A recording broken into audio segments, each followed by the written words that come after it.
The T-app was released approximately 3 seconds ago, and it's already a complete unmitigated disaster. The T-app was created by founder Sean Cook, and isn't that just the most trustworthy face you've ever seen? Use both your eyes. The T-app is supposed to be an app where women can share important information with each other about men for their own safety. It's supposed to expose people who hide criminal records, STDs, abuse, or who are serial cheaters. Sean Cook created the T-app after witnessing his mother's terrifying experience with online dating. Not only being catfished, but unknowingly engaging with men who had criminal records.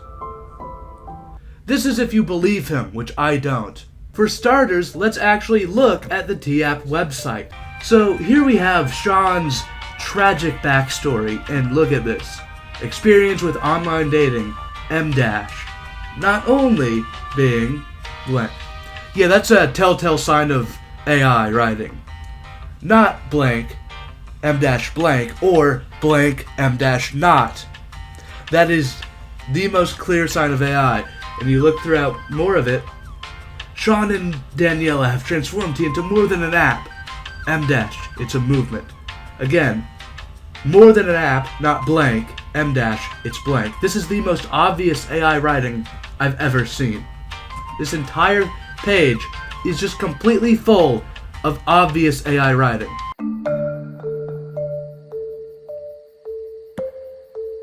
The T-app is an app that's supposed to protect women. However, I don't trust Sean Cook's official story for even a second.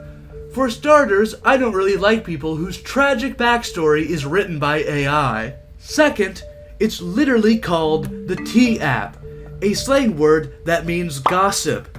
If it's not an app to share irrelevant gossip, why would you call it that? Let your dogs meet other dogs to have playful puppy fun. Doggy dates. Doggy birthday celebrations. Download the Bloody Dogfight Planner. Your pup could use a little excitement in its life. And if you think we have ulterior motives, you're clearly delusional. Although to be fair, Sean Cook does look like someone who wouldn't know what the word T means. I'm sorry, does this advertising look like an app designed for safety or like an app designed to share gossip?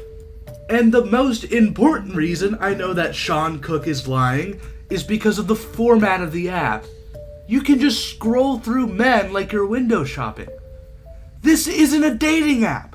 Why are you allowed to do this? Realistically, this app should be lookup only. If you want to date or hook up with someone, and you want to check to make sure they're not evil, you have their name. You can just look up their name. The only reason you would format the app like this is if safety isn't really your number one concern. If something walks like a duck, talks like a duck, and looks like a duck, it's probably a duck. The T-app doesn't act like an app designed for safety. It doesn't even act like a dating app. It is a social media. Yeah, dude, we really needed the Twitter poll technology in this safety app. It's very important.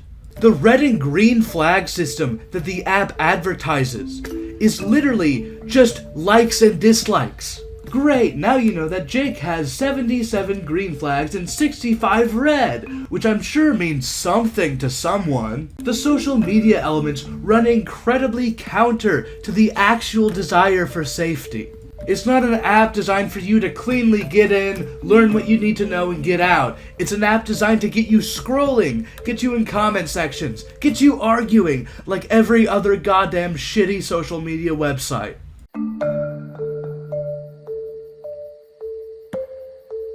Before delving deeper, I need to describe the most common type of argument people use to defend this app. Grievance pointing, also known as the Motte and Bailey. Grievance pointing is a very common and very effective rhetorical tactic. If you don't realize it's happening, of course. Basically, you start with a very real grievance. In this case, women's safety. Something that is good and important and you can't really argue with. But then you also have the shittiest solution to the problem known to man.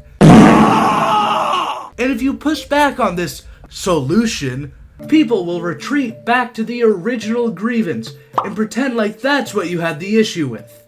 Clearly, you don't care about women's safety. You see, I have an issue with the incredibly flawed solution to the problem, but they'll pretend I have an issue with the problem itself. That way they don't have to defend from the actual legitimate criticism. Hi, we're Bowlers for Peace. We throw bowling balls at cars and babies. In the name of world peace, of course. And if you have a problem with us or our methods, clearly the only logical explanation is that you hate world peace. I'm going to throw a bowling ball at your baby. I also like to call this argument Magneto Syndrome, because it's the exact same way evil characters with tragic backstories justify their ridiculous counterintuitive plans that would never work and probably hurt them more than help them. Our Undercity has been abused and stepped on. We've become second-class citizens by virtue of being born. Victim to an endless cycle of crime, no upward mobility, just wallowing in our own victimhood. So yeah, anyway, that's why I started flooding the streets with crack, murdering hundreds, and employing child slavery. What the fuck? That's just making the situation worse. I don't even see how your solution's correlated to the problem. Clearly, you weren't listening to my tragic backstory. Our Undercity has been abused and stepped on. We've become... No, I got the backstory. I listened to the backstory. It just doesn't justify or even remotely relate to anything you're doing. Our Undercity. I already heard the backstory. I don't need to hear that again. What, you think that just you have a tragic backstory that's just your get out of jail free card for literally everything?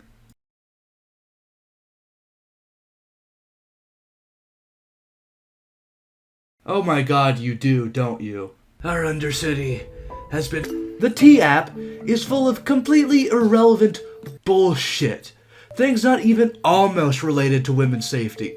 People are in these comment sections asking, does he fuck good? Saying, he gives me gay vibes. He's only 4 inches. And leaking people's personal info and fetishes. This does not protect women from anything. Oh, but there's a noble cause and a tragic backstory, so that somehow justifies doing completely unrelated invasions of privacy. And I hate to pull the Ben Shapiro, imagine if the roles were reversed. But you know what? In this one situation, screw it. It's true. I think this is just as bad as the potential male version. People are just too biased to see it. Imagine if there was an app for men, where they were commenting, girl isn't interested in me. She's probably gay. Does she fuck good? Pussy is too loose. There would be a national outrage. And those make-up true crime channels would be covering it for years. Many of the comments and flags given to these men aren't even from people who've been in a relationship with them. Just people giving flags and commenting based on vibes alone.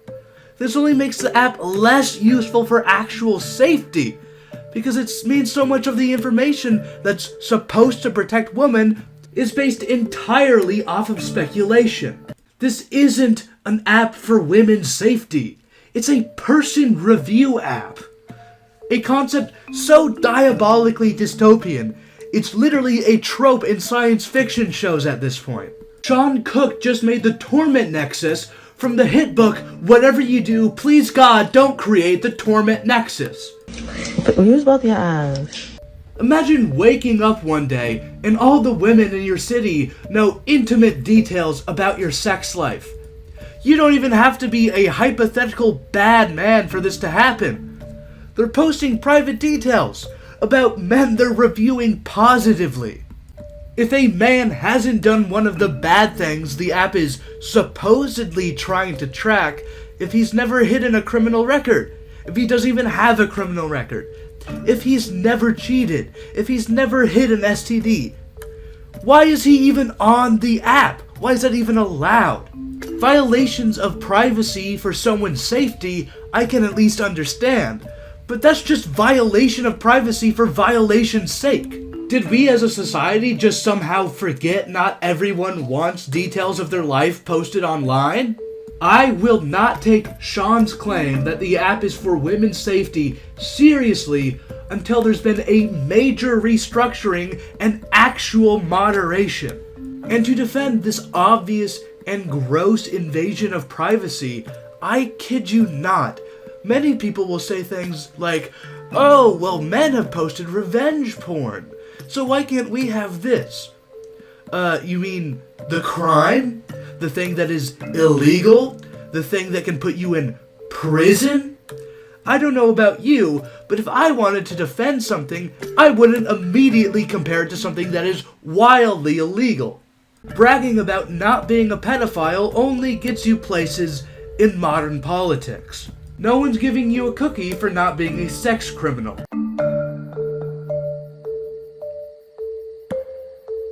But hey, at least we don't have to worry about people lying about their ex-partner to try and sabotage their future relationships. People don't do that. Wait a minute. That's exactly what they do. Ever notice how your close friends are always the good guy in a breakup?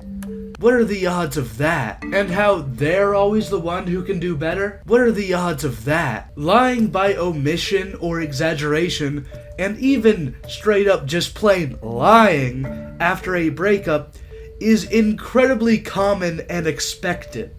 The T-app just gives an unprecedented amount of power over someone's personal life with very little effort. In the hypothetical world where the T-app takes off and gets used by virtually everybody, you could spend 3 seconds to write a comment like, "This person lied about having AIDS," and you can completely ruin any of their future relationships before they even start, all while you completely forget you even did that in the first place. Now you could say, surely there are more people lying about having AIDS than there are people lying about having AIDS. So this is bad, but it's a necessary evil for the greater good. And I guess maybe, but it's a possibility we can't just pretend doesn't exist. Especially because of how easy the T-app makes it to hypothetically do this. For as much as celebrities moan about canceling, it's basically impossible to do if no one gives a shit about who you are.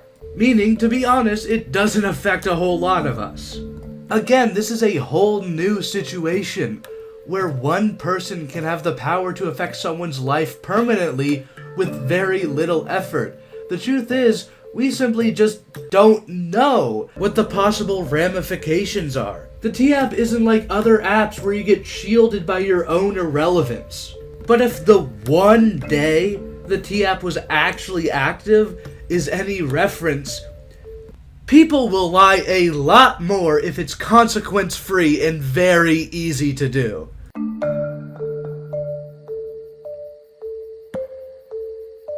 Let me ask you a genuine question here. Why is there no male version of the T-app? Oh, it would be a terrible idea. I agree.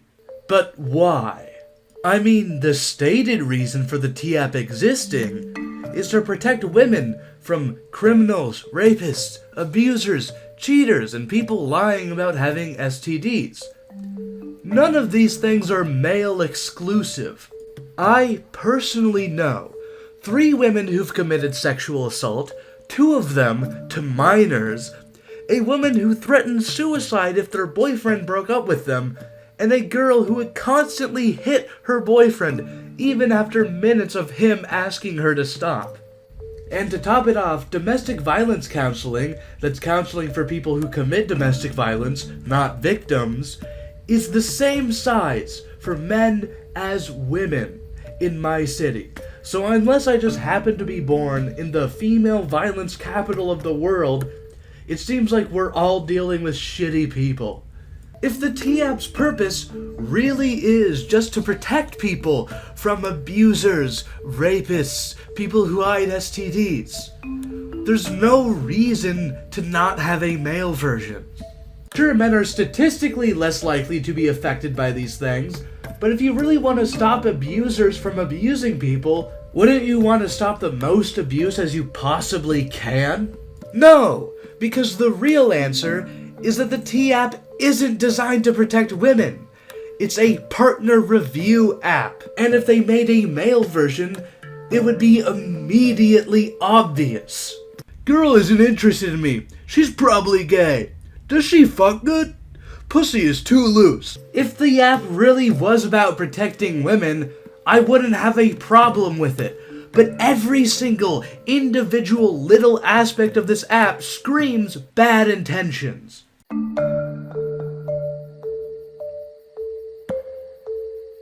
The T app got hacked just one day after its launch.